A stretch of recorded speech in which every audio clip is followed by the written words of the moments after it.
விரைவில் பணக்காரனாக வேண்டும் என்ற ஆசை ஒரு மனிதனின் வாழ்க்கையை எப்படி மாற்றியது தெரியுமா? அருண் ஒரு சிறிய கடற்கரை கிராமத்தில் வாழும் மீனவன். தினமும் கடலுக்குச் சென்று உழைத்து வாழ்ந்தான்.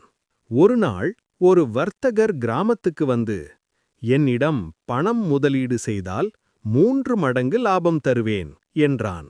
அதை நம்பிய அருண் தன் சேமித்திருந்த பணத்தை முழுவதும் கொடுத்தான். ஆனால் சில மாதங்கள் கழித்து அந்த வர்த்தகர் காணாமல் போனான். அருண் அனைத்தையும் இழந்தான். ஆனால் ஒரு பெரிய பாடம் கற்றுக்கொண்டான். மீண்டும் கடலுக்குச் சென்று உழைப்பால் தனது வாழ்க்கையை கட்டினான். அளவான ஆசை வளர்ச்சியைத் தரும். அளவற்ற ஆசை அழிவை தரும். இன்னும் இப்படிப்பட்ட கதைகளுக்கு நம்ம சேனலை சப்ஸ்கிரைப் செய்ய